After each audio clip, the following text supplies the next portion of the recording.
Medicover hospitals cancer చికిత్సలో మరో ముఖ్యమైన విజయాన్ని అందుకుంది. క్లిష్ట స్థితిలో ఉన్న ఒక బ్రెయిన్ ట్యూమర్ రోగికి అత్యాధునిక రేడియోథెరపీ సాంకేతికతను ఉపయోగించి విజయవంతంగా చికిత్స చేసి ప్రాణాపాయం నుండి రక్షించినట్లు హాస్పిటల్ వైద్యులు తెలిపారు. ప్రముఖ రేడియేషన్ ఆంకాలజిస్ట్ డాక్టర్ పృథ్వీరాజ్ మాసపు మాట్లాడుతూ, కొన్ని రోజుల క్రితం ఎం అంబిక మరియు కె సరోజిని దేవిలు తీవ్రమైన తలనొప్పి, కంటి చూపు సమస్యతో బాధపడుతూ మెడికవర్ హాస్పిటల్స్కి వచ్చి న్యూరాలజీ, న్యూరో సర్జరీ మరియు రేడియేషన్ ఆంకాలజీ విభాగాల వైద్యులను కలిసి రోగ పరిస్థితిని సమగ్రంగా అంచనా వేయడం జరిగింది అని, ఇది అత్యధిక రిస్కుతో కలిగి ఉన్న సమస్య కావడంతో శస్త్రచికిత్సకు అనుకూలం కాని స్థితిలో ఉన్న ట్యూమర్ని లక్ష్యంగా చేసుకుని అత్యాధునిక కోన్ బీమ్ రేడియోథెరపీ టెక్నాలజీ ద్వారా చికిత్సను ప్రారంభించడం జరిగిందని తెలిపారు. ఈ కార్యక్రమంలో ప్రముఖ రేడియేషన్ ఆంకాలజిస్ట్ డాక్టర్ పృథ్వీరాజు, మాసపు centre head Subhakar Rao, medical superintendent doctor Jason ఇసాక్తో పాటు క్యాన్సర్ను జయించిన రోగులు పాల్గొన్నారు. అందరికీ నమస్కారం అండి. వచ్చేసిన మీడియా మిత్రులందరికీ నమస్కారం. ఈరోజు నా పేరు డాక్టర్ పృథ్వీరాజ్. నేను ఇక్కడ క్యాన్సర్ వైద్య నిపుణుడు, రేడియేషన్ ఆంకాలజిస్ట్ అంటారు నన్ను.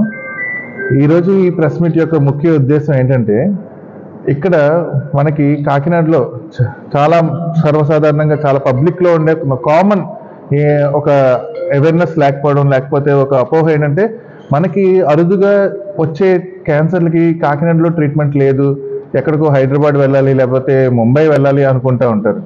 కానీ మీకు ఆ అపోహలు ఏవైతే ప్రజల్లో ఉన్నాయో అవి దూరం చేయడం కోసం ఈ ప్రెస్ మీట్ యొక్క ముఖ్య ఉద్దేశం.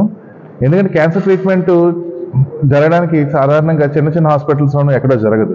అది కావాలంటే వెల్ ఇన్ఫ్రాస్ట్రక్చర్ ఉన్న హాస్పిటల్ అండ్ మంచి treating consultants and good staff ఉండాలి ఏ హాస్పిటల్లో అయినా. సో అలాంటి హాస్పిటల్స్ కాకినాడలో ఉన్న ఏకైక cancer hospital Medicover cancer hospital. So ఎందుకు ఇన్ఫ్రాస్ట్రక్చర్ అనేది లేకపోతే మెషిన్ అనేది ఒక ట్రీట్మెంట్కి ఎలాగ సహాయపడుతుంది? మిగతా ఇప్పుడు ఒక జ్వరం వస్తే ఒక ట్యాబ్లెట్ ఎలాగైతే తీసుకుంటారో ఒక ఫార్మసీకి వెళ్ళి కొనుక్కుంటారు, కానీ క్యాన్సర్ ట్రీట్మెంట్ వచ్చేసరికి అది బయట దొరకదు. సో దానికి మెషినరీ కావాలి. సో అలాంటి మెషినరీ లీనియర్ యాక్సిలరేటర్ మా దగ్గర ఉంది. దాని పేరు Elekta linear accelerator Versa HD Elekta synergy మా దగ్గర ఉన్న మెషిన్ ఏదైతే ఉందో దాంతో చాలా అరుదుగా వచ్చి బ్రెయిన్ ట్యూమర్స్ని ట్రీట్ చేయగలుగుతాం. బ్రెయిన్ ట్యూమర్ని ట్రీట్ చేయాలంటే మెదడులో ఉన్న ట్యూమర్ని డైలీ ట్రీట్ చేస్తున్నప్పుడు చూడగలగాలి మీకు అర్థం. సో ఒక పేషెంట్కి ఒక రోజులో ట్రీట్మెంట్ చేయం, కొన్ని రోజులు పడుతుంది. ఆ కొన్ని రోజులు ట్రీట్మెంట్ చేయడం. నా పేరు సుభాకర్, నేను centre head Medicover hospital Kakinada. So మేము ఈ ప్రెస్ మీట్ యొక్క ప్రధాన ఉద్దేశం ఏంటి అని అంటే, మా డాక్టర్ పృథ్వీ గారు తెలియజేసినట్లుగా అనేక మంది ఏంటంటే చాలా అపోహల్లో, క్యాన్సర్ అనగానే చాలా అపోహల్లో వారికి ఉన్నటువంటి విలువైనటువంటి సమయాన్ని కాలయాపన చేస్తూ వృధా చేస్తూ ట్రీట్మెంట్కి రాకోకుండా ఏదో మాది అయిపోయిందనో లేకపోతే మా జీవితం గడిచిపోయిందనో లేదంటే ఇది ఒక శాపం లాగానో ఎంచుకుని ఆ జబ్బుతో జీవితం గడిపేయడానికి సిద్ధపడుతున్నారు. బట్ మేము చెప్పేటటువంటి గుడ్ న్యూస్ ఏంటంటే, ఇక్కడ మనకి కాకినాడలో మెడికవర్లో మన ముంబైలో కానీ ఢిల్లీలో కానీ హైదరాబాద్లో కానీ ఎలాంటి ఎక్విప్మెంట్ అయితే అవైలబుల్ ఉందో అలాంటి ఎక్విప్మెంట్తో ఈ హాస్పిటల్ అనేది పనిచేస్తుంది. ఎక్విప్మెంట్ ఒకటే కాదండి, క్వాలిఫైడ్ డాక్టర్స్. ఇప్పుడు మన దగ్గర ఉన్నటువంటి పృథ్వీ గారు వెరీ వెల్ క్వాలిఫైడ్ రేడియేషన్ ఆంకాలజీలో. సో ఆయన ప్రెస్టీజియస్ ఇన్స్టిట్యూషన్స్లో చదువుకుని వచ్చిన ఆయన అనమాట.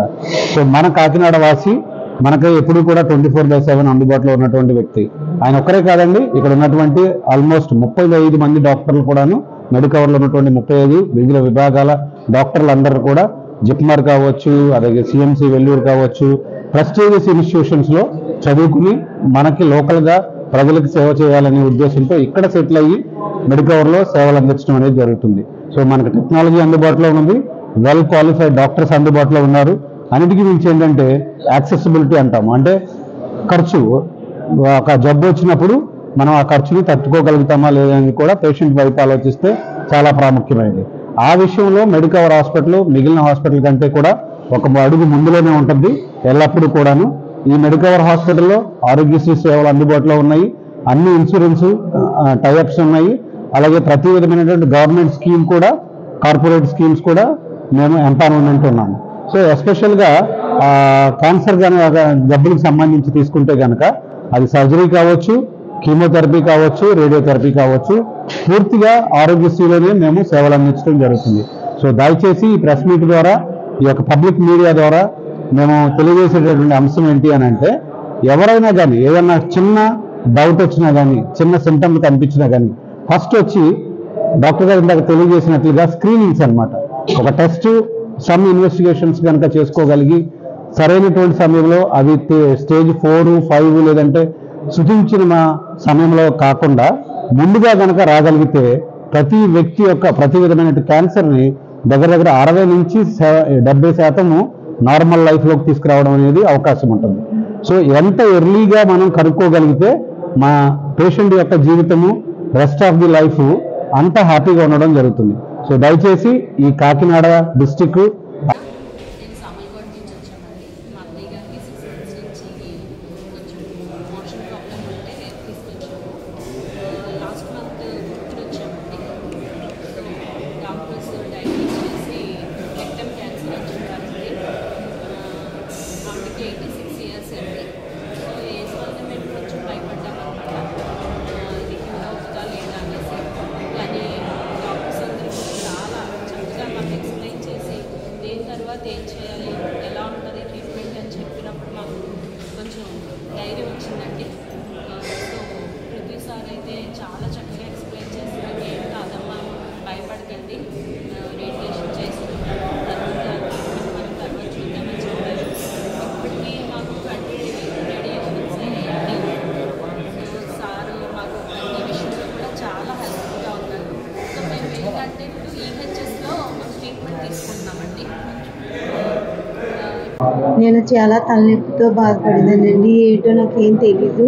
నేను 3 రోజులు అలా ఉండిపోతే నన్ను మా వాళ్ళందరూ నన్ను హాస్పిటల్లో నాకు తెలియని స్థితిలో తీసుకొచ్చారు. ఇక్కడికి వచ్చిన తర్వాత నాకు పృథ్వీ సార్ చేసిన ట్రీట్మెంట్ ద్వారా నేను బయటపడానని నాకైతే తెలియదు. నేను బ్రతకను అని అనుకున్నాను. అయినా సరే డాక్టర్ గారు చేసిన ట్రీట్మెంట్ ద్వారా నేను ఇలాగా బయటపడ్డాను. దేవుడు నన్ను, నా బిడ్డల నుండి, నా భర్త నుండి నన్ను తీసుకొచ్చాడు. అసలు నేను బ్రతకలేనేమో అనుకున్నాను. డాక్టర్ గారు చేసిన దాన్ని బట్టి నన్ను బ్రతికించాడు. దానికి డాక్టర్ గారికి నా వందనాలు చెల్లిస్తాను.